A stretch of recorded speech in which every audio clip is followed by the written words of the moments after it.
Thank you for joining us wherever you are. This podcast episode is brought to you by the Old Ways Actual Play team. This actual play uses the 7th edition Call of Cthulhu tabletop role-playing game rules by Chaosium. This actual play is performed by adults and in an adult setting. While we try very hard to stick to language for all ages, listeners should know that this podcast may include mature themes.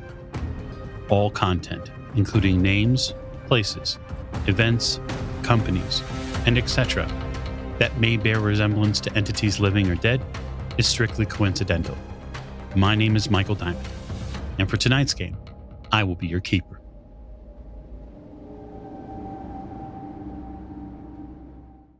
Thank you for joining us again on another episode of the Old Ways Podcast. I'm your keeper, Keeper Michael, and we return to Masks Nyarlathotep in our Kenyan chapter.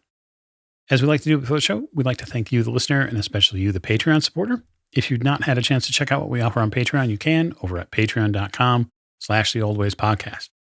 Jump over to YouTube, follow us over there at The Old Ways Podcast, and check out some live content, some of which include players at this very table. And now I would like to get to cast introductions to my right. This is Tiffany, and I play Maeve O'Shea, and we got the band back together. You absolutely 100% did get the band back together, and now you're sort of just like a traveling band. You're sleeping in a flop house somewhere, and the city is burning all around you. To Maeve's right. This is Morgan. I play Lillian Lane, and Maeve and Sam aren't dead. Woo! I know, right? That's small favors, right? At the end of the table. This is Jake. I'm playing Jack Doyle, and I think we've just about worn out our welcome here in Nairobi. Just about? Just about. Just about. Very good. And to Jack's right. This is Lonnie, and I play Robert Drummond, and a hunting we will go. It does seem like it's about that time. We are in the missing Sigmund Tottenbach formation for this episode, but we know that the doctor is resting and relaxing after an arduous task of trying to keep Sam's guts inside of his body. Last but most certainly not least. This is Alex playing Sam Beaumont, who thinks it's adorable that Jack thinks that we were ever welcome in Nairobi. I tend to agree. We're going to raise the curtain on a early afternoon in Nairobi at the outskirts of the city, where several sleepy investigators are finally going to wake up. Not because the police are knocking on their door, not because there's a riot or a mob outside, but because the humidity of the day has arrived. And so you wake up sort of in a soup. The rain outside, which at one point was very pleasant and calming, has picked up. And for you, Jack, you wake up to the steady, almost machine-like drumbeat of water on your head, tapping on your head from a leak in this roof. That's perfect. It's worse. There are several leaks in this room. And some of them are just a little too much. So most of the investigators, when they wake, some of their clothes are wet. Have you ever been outside camping and had a tent leak? Mm-hmm. Literally the worst. So yeah, you peel yourself off the floor and off your bedding. Okay, we've got to do something here because we can't live like this. No, you certainly can't, especially because there's no food in this house. Mm-hmm. There's likely no running water, and it's not like the investigators brought with them a stockpile of rations or water, which means all of you are waking up probably a little thirsty. So it's sort of this weird confluence of feelings for you, right? You're thirsty, yet you're wet, and you're probably now a little hungry. All of the rest of the investigators are awake, by the way, so feel free to interact in the wonderful investigator soup that you're in. About the Kenya weather, huh? Yeah. Need to get some supplies, decide what we're going to do, and get out of here. Well, some of us could go rustle up food and water or whatever it is we're drinking.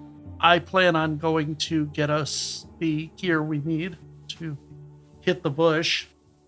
This ain't the first time we're going to be wet. Yeah, you're probably right. I'm going to make sure that some people, or at least someone, stays close by in case Kenyatta's man shows up.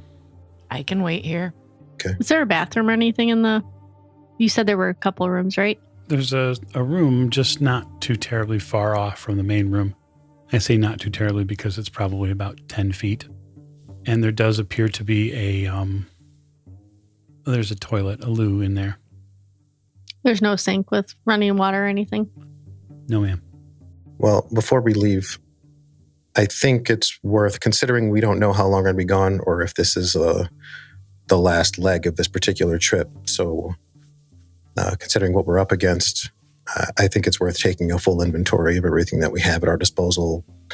Weapons, trinkets, artifacts, whatever, books, stern words, anything we can. We've acquired a lot of things that didn't fall into our possession by coincidence. So things like the fly swatter that we got from Bandari, and I will produce the rods and my gloves. We should know what we have.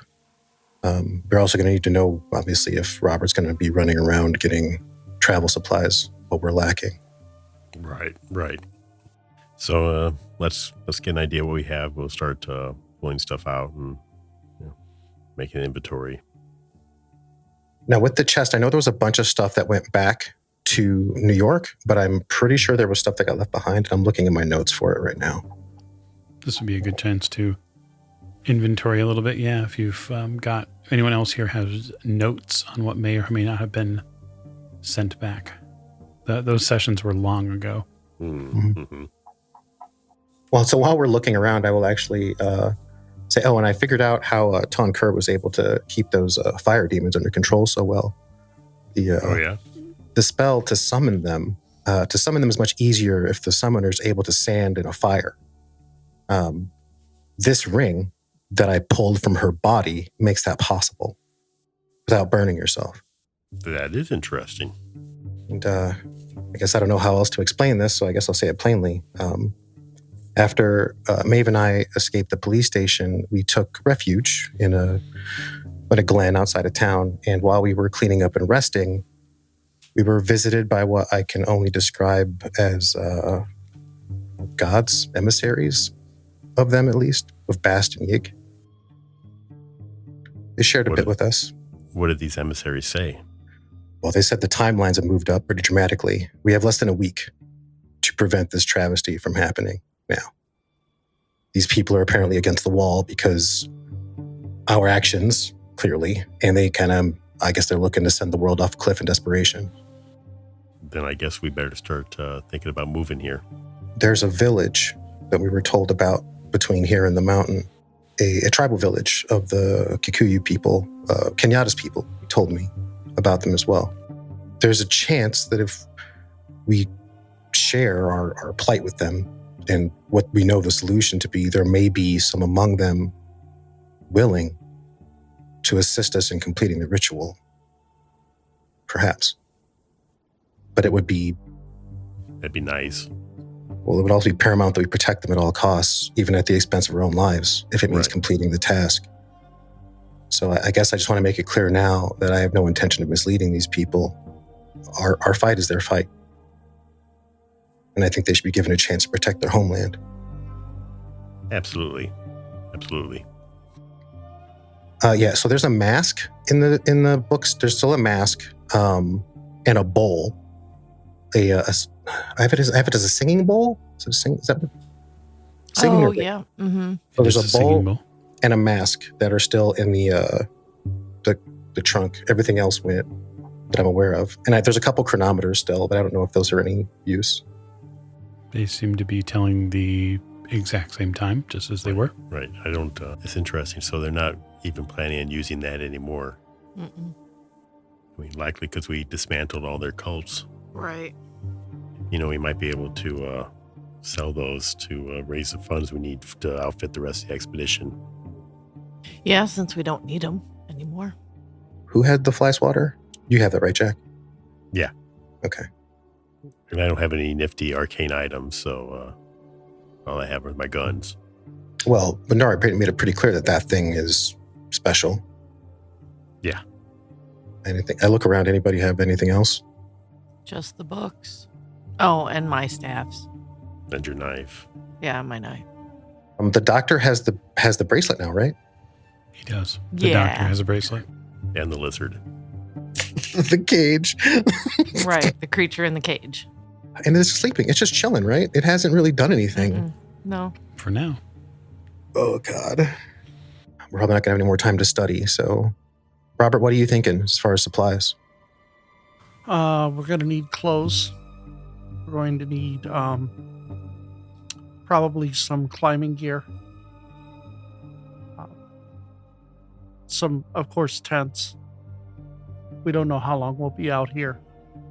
They say we've got a week, but I don't even know how far away this place is. Won't know anything until our guide gets here.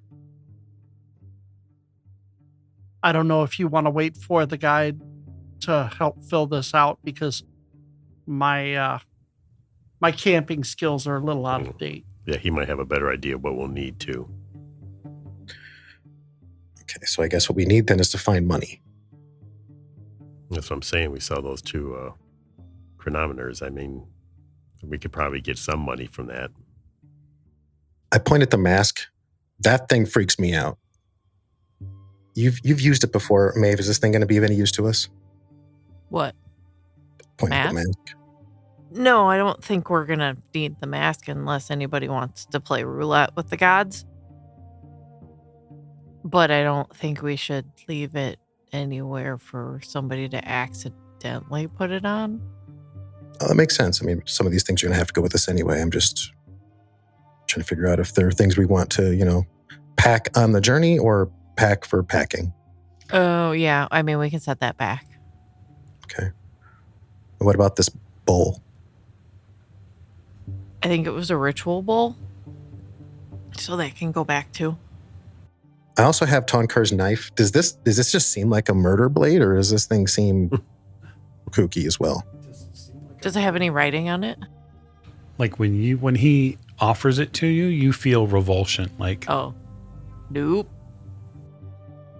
Oh, okay. So maybe we don't. But I use will the- lean over and kind of from far away, eyeball it to see if there's any writing or any things on it. Hey, Keeper, our trip has been mostly funded by Carlton Ramsey, right, in the estate of Jackson Elias. Hmm? Correct. Okay, so I probably have some extra cash on me that I had been carrying anyways. Because Probably. I mean, you are rich. I know. Biatch. Anyway. So for point of clarification, I came with $350 in cash on me. It's a lot of money. That is a lot of money. I probably don't have that much anymore. I'm sure I've probably spent some. So I will pull probably the last 100 I have out of my satchel. $100 is insane. Well, we Where need you keep that? supplies. Your boot? Out of my bra. boot, my red boots, That's bra money. I know it. and I can slap it smell on from the here. on dessert table. Yes, there's a table. Okay, I slap it on the table. Will this be enough? Should be. Robert, you're concerned that it's likely to shift the local economy. That's a lot of money. I think we only need $20. No, I think it's more than that. I mean, we are outfitting for a half a dozen people at least. There's a knock at the door. I just watch Jack to see how quick his gun comes out. I'm not pulling the gun out yet. I go to the door. Yes? You hear a man's voice, fairly steady. I understand you're looking to take a trip. You may need to know the way. Right. We'll let him in. All right, so let me get two things first. One is the description of the knife, because that was asked for. Her knife is not a knife. It's a meat cleaver. Oh, okay. The handle is made of what looks like twisted wood. It's a single-edged blade, and there is a symbol etched into the side of it. I would offer you anthropology or appraise roll. I could also offer you a Cthulhu Mythos roll. Oh, I have a lot of anthropology. I also have more Cthulhu Mythos. Okay. That is a 9 out of 45. That's pretty good. When you see the knife displayed before the guide arrives, you notice that there is a symbol that's been etched into the side of this. This symbol is for a deity you have heard about called the Small Crawler. It matches very much the statuary that was down there, which is sort of this half animal, half hybrid, mutated being. Your Cthulhu Mythos roll being what it was, you remember that there are links that sort of link up with a lot of the same sort of deity descriptions that Nyarlathotep has, that it could be perhaps an aspect. It's just not simply something you want to touch. The guide knocks on the door. Jack, you open the door after hearing his voice. So you see a gentleman in his probably mid-40s, perhaps a little older. He is fairly tall, probably about 6 feet. He's lean, not lanky. He has a fairly weathered face and close, very, very close cut hair. He isn't wearing any sort of robes or any sort of traditional Kenyan clothes. He's wearing what you would likely see a lot of colonials wearing, which is khakis and that sort of thing. But all of his clothes are all fitted, like purpose fit. And he has like a backpack and a walking stick. Greetings, I'm Jack Doyle. Sam, Mariga. He extends his hand to you. So you're to show us how to get to the mountain? He looks around and you see the rain is beginning to let up. Do you mind if I come in? No, absolutely, come in. He steps in to the already packed house. I see I see Johnson gave you one of his finest. Oh, yes, absolutely. The best. Hello. He greets the rest of you. Hello. It must be Sam. I will step forward and put my hand out. I am. As am I. It's good to meet you. He shakes your hand. He takes off his hat and nods to you, Maeve, and you, Lillian. I nod back. I understand that you're looking to go somewhere. Yeah, we were actually just taking stock of our supplies and find our stuff lacking. Well, at least there's some wisdom here in the room. I pointed the $100 bill. Ah, yes. Yes, money solves everything, right? Well, it certainly helps. Money gets stuff. That's what we need right now. Right. I assume you may have a shopping list, or at least you've begun to think of one. Let me put yourself in my hands, and I will get you the things that you need. One of the things that I have found most prevalent about foreigners who come here and they go on trips is they tend to carry more things than they need. Speaking of which, is there someplace that we can lock away our excess inventory? I have a flower shop in Swahili Town. I can keep it under guard. That would be most appreciated. All right. So, if I am going to guide you where you need to go, we have to get a few things understood. Yes? Mm-hmm. The trip you are making is dangerous. You already know that. But what I am to teach you of is the things that you do not know are dangerous. The flowers we pass. The animals, including rhinoceroses, gorillas, things that will not fear you. We are going into their home, not yours. There has been a great many people traveling this way recently. They have done so on foot. We will be doing this journey on foot. There are no roads. There are barely footpaths. And, well, before last night, I might have suggested that we could get some horses. But even the horses do not do well in this terrain. And at this point, the police will have corralled most of them. What police there are left. I think you should see this. He takes out a sheaf of paper from his pocket, unfolds it, and puts it on the table next to the $100 bill. And it's a written description of people that the police in Nairobi are looking for. And many of you match some of these descriptions. Who doesn't match these descriptions? The doctor. That's about it. They wouldn't have Sam's description because they think Sam's a police officer. So I'd say everybody but the doctor and Sam.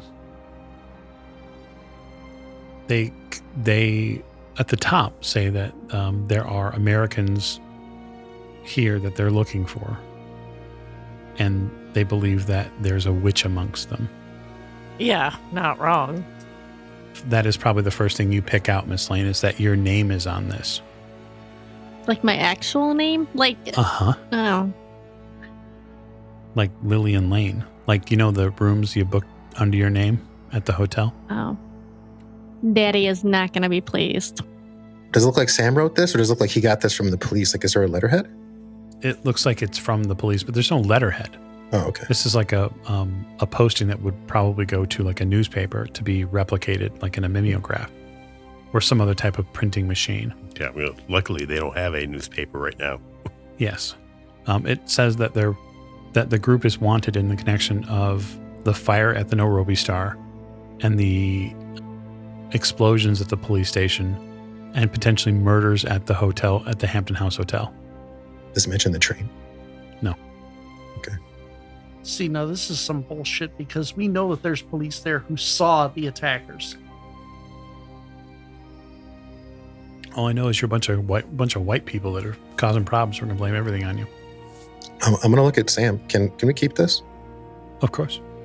It's Lillian's first wanted poster. I feel like this is like a momentous occasion. We're going to hang it up on the wall when we get back. I put it into my dry tube. It's very funny, but except that it will make things difficult. Well, which is why we're not going to be moving around too much for most of us. On the contrary, we're going to be leaving as soon as possible. Yeah. It's just that we're moving out of town. I will secure one pack animal, cattle, something easy that can move. It will have enough to carry our supplies, tents, various things. I will collect the supplies. If there are specific things that you need, if you could all, he sort of looks around, if you could all give me a rough idea of the type of ammunition you need. Right. We'll make a list. Quickly. Yeah.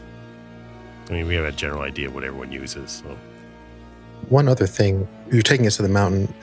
I'm assuming that we'll be passing through, you say it was in Doru village? Would not normally pursue that path. It is nearby, but we wouldn't go there normally. Well, we need to on the way. All right. And I want to also, as far as supplies go, how far is it from Ndoru to the mountain? Not terribly far, perhaps a day or so. Getting to Ndoru is going to be 5 days. Well, we may have someone with us when we leave. So I would say account for that as well. Someone, I thought he said 4 people. Oh, did you say 4? I don't remember how many he What are we said. talking about out of character?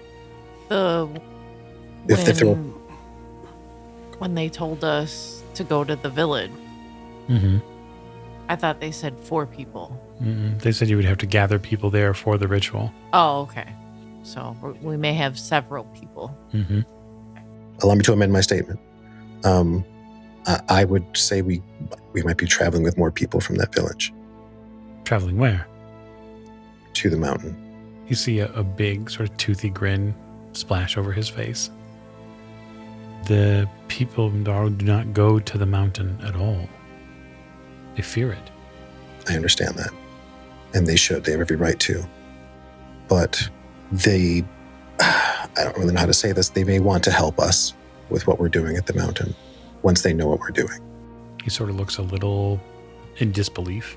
I know how it sounds. These are strange times. Well, then allow me to collect what you need. He sort of collects the $100 bill. Mr. Mariga, before you go, can you add one item to your supply list? Just one? Well, it's a particular item that's not weapons. If you can, procure a wig. A wig. Mm-hmm. And if you cannot procure that, you can find some hydrogen peroxide or ammonia. Perhaps you could enlighten me with the purpose. So I can look a little less like me. Well, we have many stunning fabrics you could use as a head wrap. If you could find me one of those as well, that would be great. Very well. I'll get with Robert to make a list of the other stuff. So the climbing gear, the tents and bedrolls, whatever we need for travel in the underbrush. And I guess I'll defer to, Mr. Mariga with anything that we're missing, or are we overthinking this? And I'll just kind of hand him the list. Looks up and down the list. I don't know that you're overthinking it. I guess I have a couple of other questions. I don't want to know why you are going to a mountain that no one should go to. I understand why you're going to be fleeing Nairobi, but the stop at the village is very curious. It takes you off the path a little bit. How soon are you hoping to get to the mountain? Well, we need to get there as soon as possible. Depending upon whether it is between 4 to 6 days to get to the mountain. If we press our path hard, I might be able to get that to closer to 4 than 6. But it will be an arduous journey. We will have to keep pace. We'll do what we have to. It's important. We don't really have a choice. You remind me of someone that was here years ago. I pray you do not end up like them. There's a slight difference. We're not here to embrace it. We're here to burn it. He says something in Swahili. For you, Sam, he says, it never ends. The white craziness is all the same. He turns out, walks out the door. I'll be back. Be prepared to leave in an hour. I'll go get us some food. I turn to Lillian. Hey, that book you were dealing with earlier, weren't you reading it on the train? I was. Didn't you leave that on the train? I don't remember. It's all a little fuzzy. Come to think about it, I don't remember grabbing it off the train, but it was with the luggage when we arrived. What book is this? You can't have it. You have enough books. Whoa. I just wanted to know what book it was. I pull it out of my satchel and hold it out. It's got a yellow cover. Have anything else on it? It's got this probably. It has a symbol, right? Does it have the king in yellow symbol on it? What's that? Does the The book book. have the king in yellow symbol on it? No, I heard you. Oh. What's the king in yellow symbol? My gosh, I can't remember. It's the little swirlies Yeah, that the kind of look like a swirly. stick man. Is it? Mm-hmm. Have you seen the yellow sign? I haven't. No. It's probably a good thing. What she shows you is a yellowed cover of a Mhm. book, right? And it says the king in yellow, like in block text, almost like Times New Roman block text. And it says a play in 3 acts. So no symbol. Do I see a symbol when I look at it, or do I just see the same Absolutely. thing? You've seen it before. Oh, so I see the symbol. Don't you see it? It's right there. I point at it.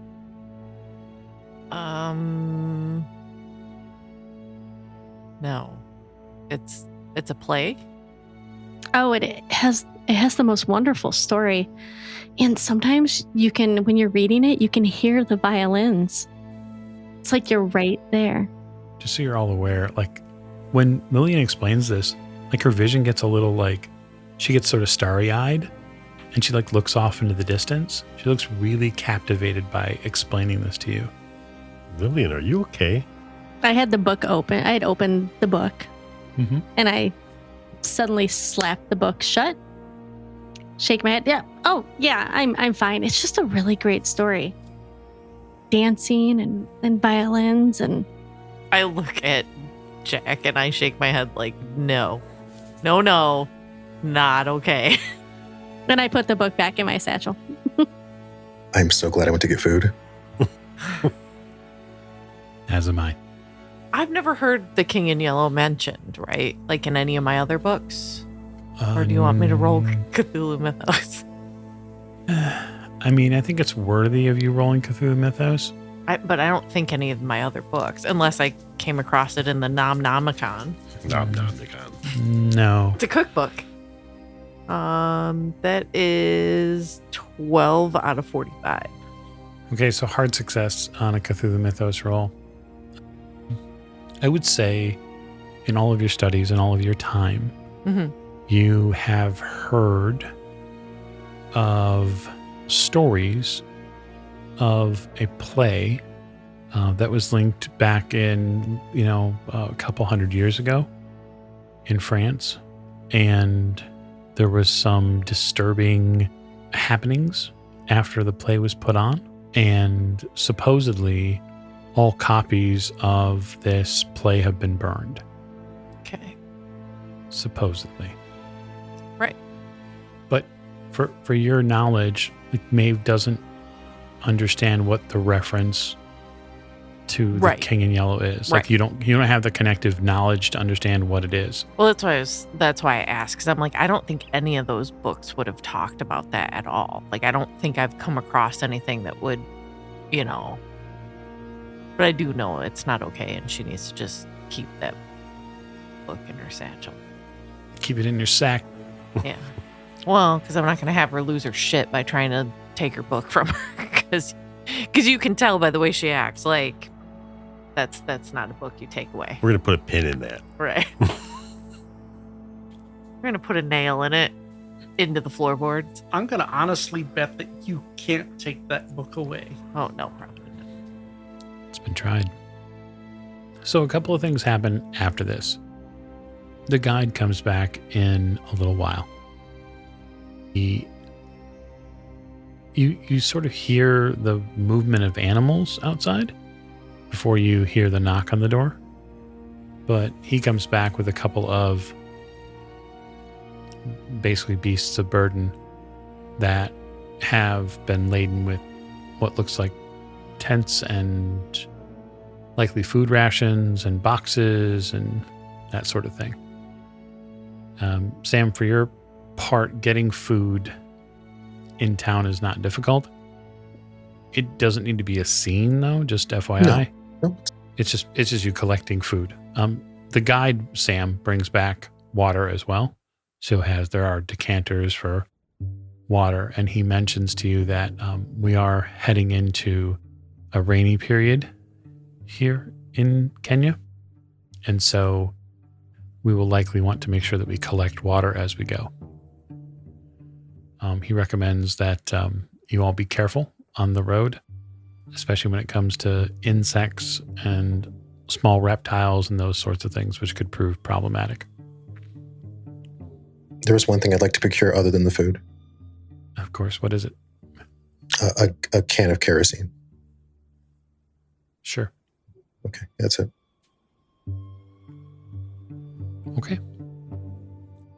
After some food and preparations, the group is going to make its way out.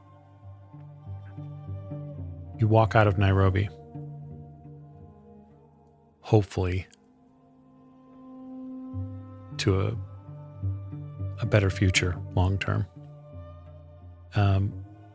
There is no paper during the day because, of course, the newspaper is had an issue. By the time you are getting to the end of the road outside Nairobi, it's clear that the police are working with the colonial authorities to enforce order in Nairobi. But the road ahead is not something that is going to be easy either. Your guide says that there are really two paths that we could potentially walk. One will take us close to we'll skirt the edge of the mountain itself, and that will be easier as far as time goes. It'll be harder on the pack animals, but maybe easier long term. Or we can stick to the lowlands, and if we stick to the lowlands, we could probably make just about the same amount of time, sort of not as a forced march, but just continuing to keep our pace. So then we'd want to go with the lowlands, wouldn't we? Ideally, unless you're particularly willing to do a lot of elevation changes. Well, if we don't have to, I guess we don't want to risk injuries or. Oh, well, there will be that risk anyway. Unfortunately, it's unavoidable. And all of you can tell that Sam is moving at not a hustle, but just under it. He's physically trying to move faster. Luckily, you've all managed to get some sleep, which is good. It is raining, and the doctor is along for the ride as well. Obviously, he's not here, but clearly he's with the group as well. Sam says the big difficulty with the mountain directly is that you're going to get forest antelopes, and you might get leopards, and they will not be shy about trying to make you dinner. But we will get to see a chance to see what the British call the Aberdare forest. So it's named after Baron Aberdare, and it's special, he says. Special. It's a special place. The further and further you go along this trip today, you realize that the temperature is doing something that you were not expecting. It continues to drop. Like, you get under the cover of some of the trees here, and you realize that the humidity has come up, but the overall temperature drops. So instead of, being hot and wet and uncomfortable, it's more like it's temperate and wet and kind of sort of uncomfortable. There are, canopies and stuff like that you get under to get under some of the rain as well. And you see all sorts of different wildlife here. You can see not far from where you're at now on some of these plains, you can see different mammals, just different elephants. There's all sorts of stuff. I'll take some pictures here and there. Particularly interesting pictures. Yeah. Okay. He mentions that along the path we'll need to be careful of cobras and puff adders. No, we don't. Yeah, I wouldn't be too worried about the cats out here either. I will stay concerned about them. Okay. I give him a healthy pat. He looks uncomfortable. He looks worried. You see a few forest antelopes, Jack. And even on that first day too, near the end of it, you catch sight of a big wild hog. And they're a little, not scary, but just big tusks. And as you get into some of the deeper parts of this forest, you start noticing some of the different trees. So you get giant cedars and olives and camphors and figs, and they thrive here. So these are big versions of basically everything. It feels like being in a movie. And then you realize it's real life, and that's really scary. Sam says that the mountain itself is 4,000 meters. So it's a climb. I hope you're prepared for a serious climb. Oh, these people love climbing. You have no idea. Almost as much as we love throwing. Touche. You travel probably for 6 to 7 hours. You use every single moment of available light. And so to do so, I'm going to have you all make constitution rolls. We're just going to assume that the doctor passes. 25 out of 50. 47 out of 60. 19 under 55. 85 out of 95. 30 out of 62. Okay. So the group keeps up, which is great. Sam Guerra doesn't press you too much that first day, but he does tell you that if we're going to make time, that next day we travel, we're really going to have to push ourselves. He doesn't seemingly have any issue keeping pace.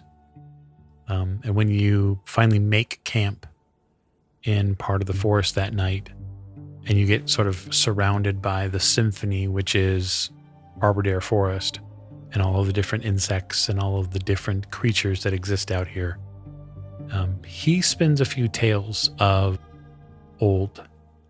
You hear about some Kenyan legends, which are just fantastic tales of how people came to live in the area, how their civilizations grow. And you hear about a tale of the Black Wind, which is timely. And he talks about how many of the villages that used to sit and root here at some of the bottom of the mountains here to use this land that is it's so wonderfully fertile that in ages past, the wind would come down from the mountain and bring with it people who were here to despoil the land. He talks about all manner of infectious diseases. They would wither crops. He tells you a story that they could curse people from a distance.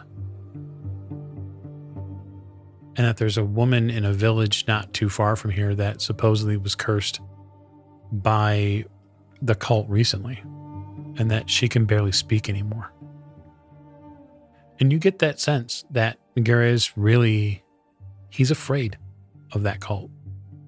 Yeah, with good reason. The food isn't by any means, it's not Hampton House Hotel, certainly, right? It's a lot of like food cooked over a campfire, but it's filling, that's for sure. And he encourages people to eat. As we're eating, I'm gonna nudge Jack and say, "So, you ever gonna go back for Reggie?" Oh, I have a feeling we might see Reggie again. If we get done with this and Reggie's still alive, I'll make sure he's not. Like out of everybody we found, we hate Reggie the most. I know. Well, yeah, that's fair. Actually, your guide is going to ask what happened. Like, he's not deaf. Oh, no, I'm not. Yeah, this is like dinner conversation. Yeah. Reggie who? Reggie was working with the cult in Nairobi. Cult? What cult? Cult of the Bloody Tongue. Shh. He puts his finger to his lips. Don't mention them by name. He looks around. I'm just eating and smiling. Yeah, I'm like, okay. You notice something. The insect stopped making noise. Stop smiling. Well, that's unsettling. I pull out Slander. Put him down on the ground. Your guide seems to look very funny at the snake for a moment, and then realizes that it's a non-venomous snake. He seems to look at it twice and then sort of go back to his food. After a few moments, the insects pick back up. But there was a definite change. Be very careful. They can hear you. Eyes in every forest and tree. Well, it's not like they don't know we're coming. That's for sure. I mean, you said you didn't want to know what we were doing. I think I know what you are doing. I mean, if you didn't want us to say the name, you wouldn't have asked us who. Confirmation's important. If Kenyatta believed in your purpose, then it's good enough for me. Put a lot of faith in Kenyatta. I have faith that he will revolutionize this place. He's a man of vision. That he is. That's why we have to stop at the village. Find people to help protect this whole continent. Ndovu, the village. Mm-hmm. Do you know any Swahili? I don't, but Sam does. He looks over at you, Sam. So you already know. The village. You know what? Well, Name, it means elephant. There are a small group of elephants that the village care for, feed, make sure that they have proper grazing. They're not pets by any means. I cannot think of someone who would be wild enough to keep an elephant as a pet. But the people love them. They are simple creatures, as most of us are. You will see them when we get there. He sort of leans back against a root of this thick tree you guys are parked next to and lays back. Of an early morning, we'll leave before sunrise. Okay. Turn in. I have a wonderful question, and that question is, who's staying up? Slander. Just Slander? not the first night. No? Okay. No. Assuming that the group will sleep in shifts, who's going to wake up early? I can do that. Okay. I won't belabor the Take a cat nap. I won't belabor the story here with common D&D parlance, but we'll say that the group manages to get some rest, sleeping on the ground or sleeping in basically in camp. You know, bags and that sort of thing is a little different. It's not as fancy as you're used to, Miss Lane. But that's okay, because you manage to, break your monotony up by reading one of your favorite books. Over and over again. It's important. It's got your name all over it. Before sunrise, Jack, you are tapped on the shoulder. It's time to get going. Right. Start getting people up, ready to go. I am keeping an eye out for jungle cats, by the way. It's probably a good idea.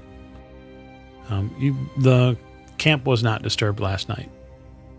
And it looks like the type of canopy that the guide set up allows him to basically collect rainwater and moisture. He says that the process is pretty critical to being able to continue to move without stopping for water. Mm-hmm. But once we get clear of the Arbiter portion and we get into the open plains, we won't have that luxury anymore. Also, any fire we might set to cook will be a beacon to anyone who might be looking. Day 2 is brisk at best.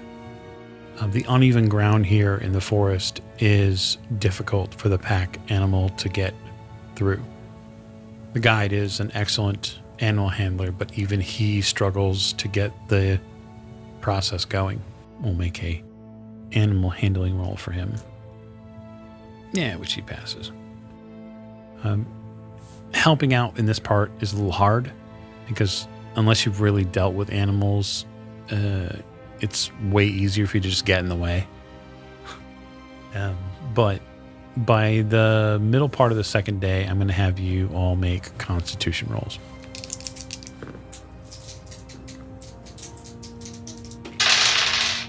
$46 out of 50. I got 22 out of 60. Okay. I got 19 again. out of 55. It's fascinating. Robert? 44 out of 95. And Sam? 7 out of 62. It's Constitution, Okay. right? Yep. So the second day goes pretty well, all things considered. You do not stop for lunch. Anything you want to eat, you sort of have to eat on the move. And by the second day, you've mostly cleared this section.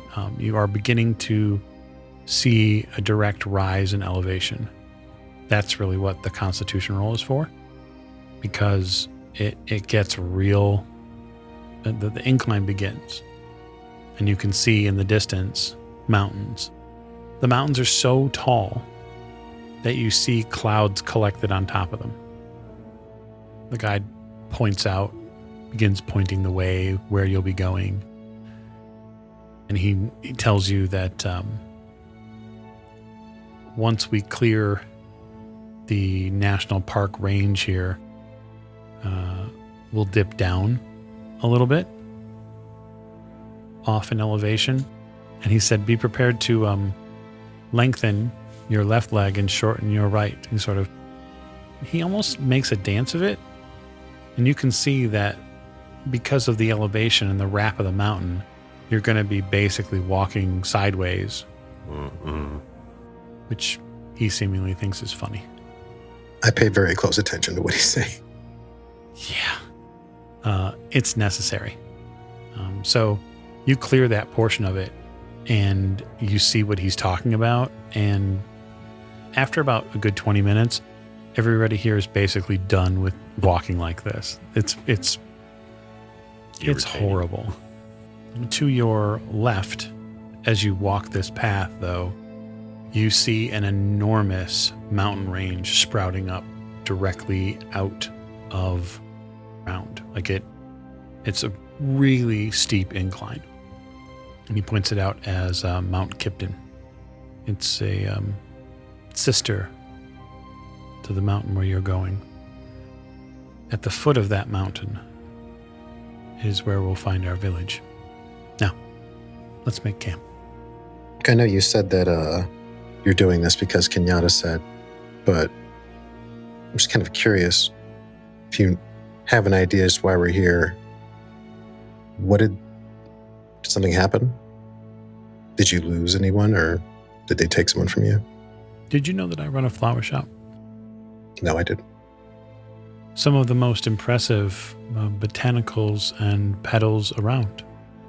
Kenya is awash with beauty. I run a flower shop because my wife is missing, and she has been for the past year. We were sleeping in bed one night. Someone came into the house and took her. His face sort of scrunches up, and he relaxes. I was not strong enough to stop them. They beat me, and I nearly died. I'm sorry that you've had to suffer. Everyone suffers. I'm sorry that you had to suffer them. But if she's there, we'll find her. If she's there. That's all we have. He produces a handful of figs. Figs are good. They'll help sustain you. Well, we can always use that. Don't eat too many. Keeps you pretty regular if you do. I think back to that laxative that I fed that guy in the alley, and I kind of chuckled to myself. I'm sure he thinks about karma. As we are under the open stars, no lights. No lights. No lights. Let your eyes adjust. If something comes close, I will deal with it. I need you to make me a promise. What? That while we're out here on this journey, and as long as you are with us, you will not cause harm to any cat that we encounter. Well, I don't believe I've ever been asked to not harm a cat. There are leopards here, though, and they are dangerous. I understand that. I'm simply asking that you stay your hand And if I am unaware of them, to make me aware that they're there. Please.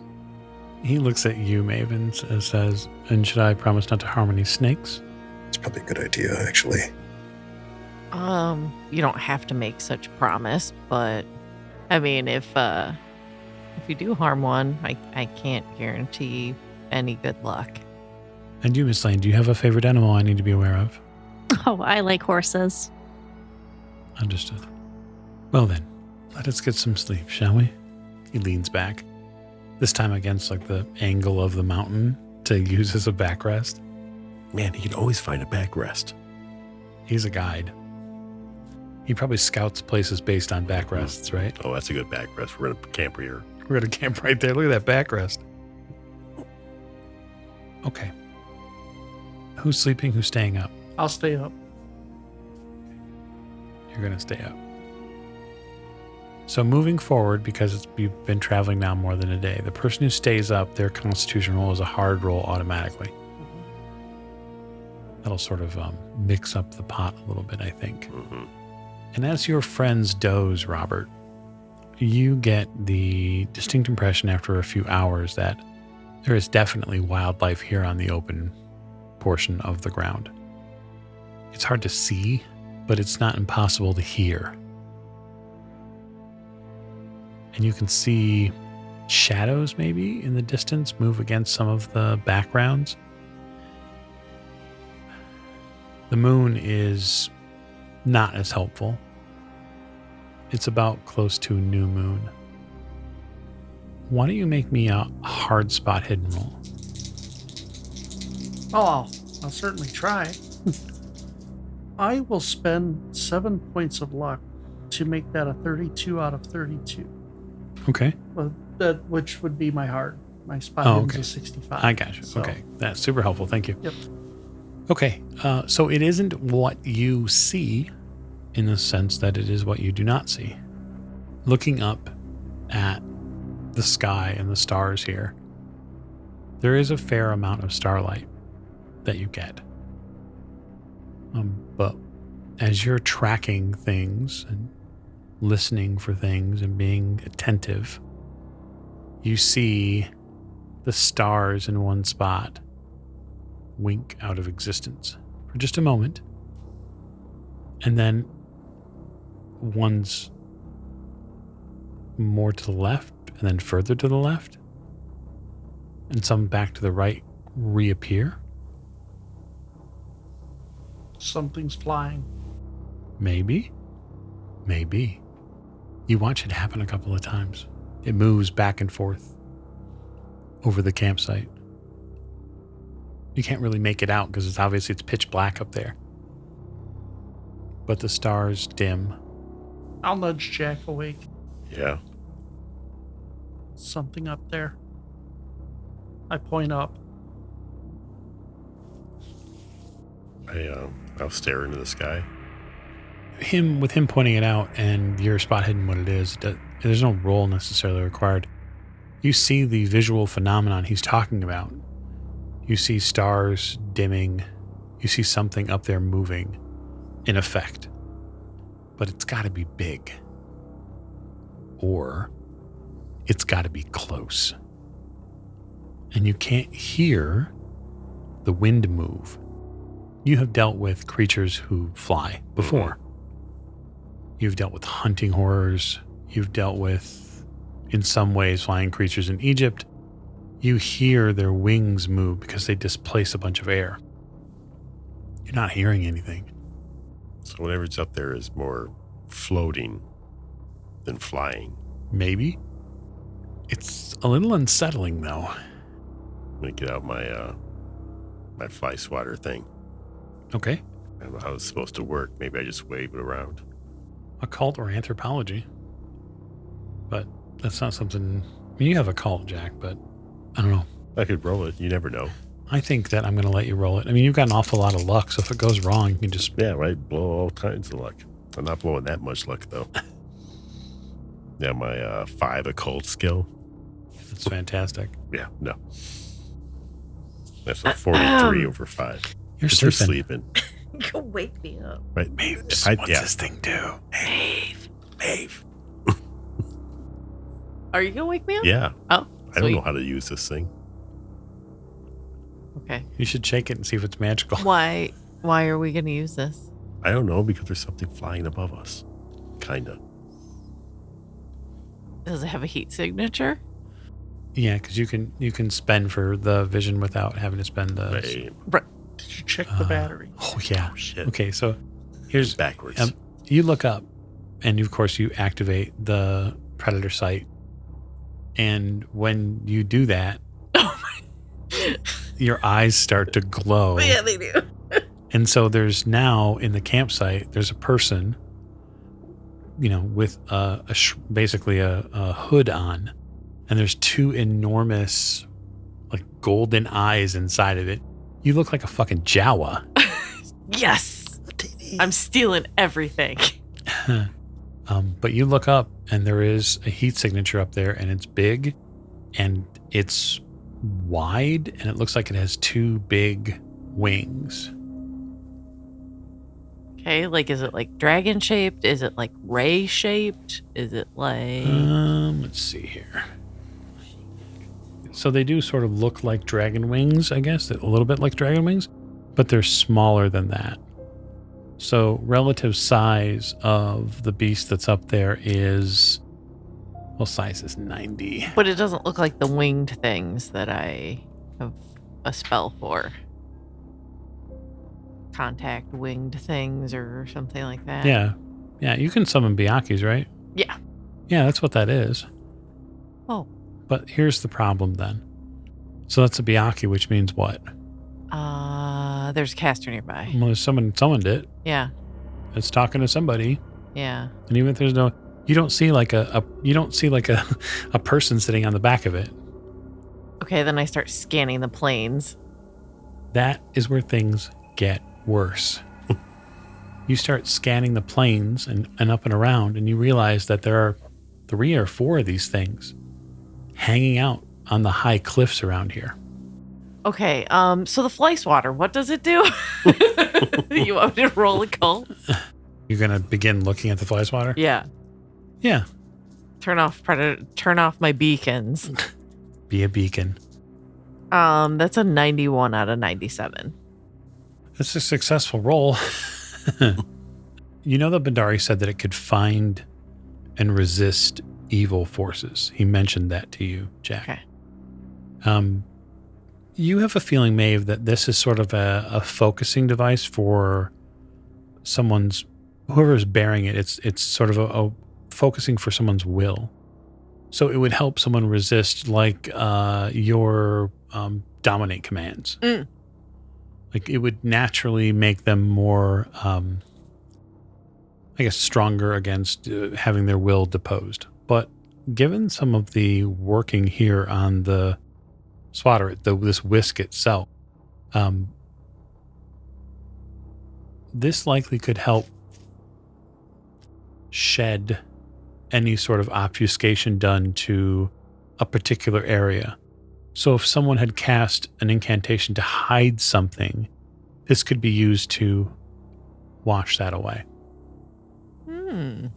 Okay, it's going to basically help protect you and your mind from like being influenced by other forces. It'll also like help you see hidden, like if a caster's hiding themselves or if they're hiding something, if something is like a hidden entrance or something like that. Basically anything that has to like, that will trick your mind, that's going to help you with. Okay, so it's not going to be a lot of use right now. What is going on? Hear Well, the guide's voice.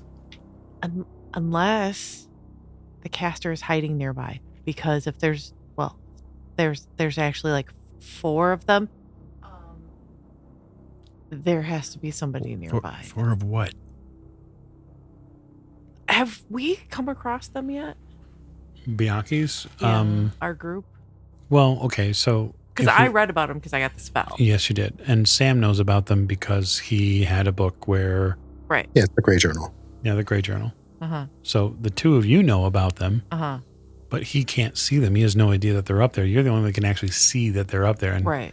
I don't know that Sam's awake just yet. Or pretty Well, I close. was just wondering if like Jack seen them so I could tell him what they are. Jack may have saw. He may have saw Omar get shot off one. Okay, so that's what Omar. Okay, you know the flying thing Omar was on? What? What? Yeah. There's 4 of them? Well, there's one flying and watching us, but there's a couple other hanging out in the cliffs. I got to level with you. I really don't know what to do right now. The guide sits up. What is going on? I would see if you can maybe see the caster. Okay. I mean, it's dark though, so I don't know if you're going to, but I don't know that it's a good idea to take them on. If they're just like watching us, we let them watch us. There's too many of them. I mean, unless Lillian can just one-shot all of them. Like she did with Omar. You don't have your predator sight up anymore, so you do not see this. Mm-hmm. Sam, your guide, is still looking for some sort of explanation about what's going on. Oh, did I wake up? Down. Yes, you eventually wake up to all the talking, Okay. but Sam Sam the guide is up, and he is trying to figure out what the two of you were talking about. You hear in the distance a noise that sounds like something being taken somewhere against its will. You hear a yelp, but the yelp is not from a small mammal, it's from a large mammal. And you hear sort of this baying, roaring sound. It's a pained sound. It's not something of aggression. It's something of pure fear. Where's our horse or pack animal? The pack animals are nearby and spooking at the sound of this. And you see like fear over the guide's face. Don't move. Something hunting out there. There's something hunting here. Yeah, Sam, it's the things that... Remember we talked about the whistle? The Byaki? Yeah. 4 of them. Yeah, I very slowly pull my gun, cock it, get Okay. just in case, We're in brushlands right now, is that what, or plains? Plains, yeah. Yeah, just open plains. How tall is the grass? 6 to maybe 8 inches. There is an enormous rumble distance. It is not thunder. Sound like a stampede. It does not. No. But you feel the vibration on the ground. It's there for a moment, and then eventually bleeds away. I look at our guide, and I try to, in an effort to remain calm, I will look to him and say, keep the animals under control. He steps over to them and begins very carefully trying to calm them. I'm going to continue to... I guess now that other people are up, I'm going to look around. I'm going to try to wake With up predator Lillian. sight. You're going to try to what, Jack? Wake up Lillian without, Okay. Startling her. And she's not I'm that- assuming I would have woken up with all the noise Yeah. and stuff. So Are they watching us, or are they hunting? Both? So predator sight lady, that's something that everybody here is going to have to sort of get their head wrapped around. In fact, who here hasn't seen that? I've used it. I Number don't of know that times. I've ever But seen like it. actively used it in front of your investigating companions? I know you have in front of Sam. And the doctor. Yeah, she did it in Shanghai Yeah. in the warehouse. Uh-huh. Uh-huh. I don't think you've seen that, Robert. I don't No. think I have. Roll sand.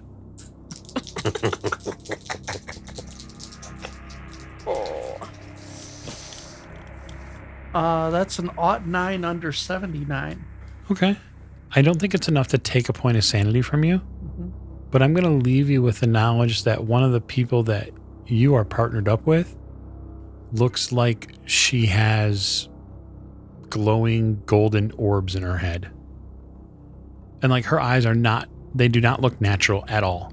I'm not gonna lie. After several weeks, well, at least a few weeks of close contact, I already know that she's got some issues.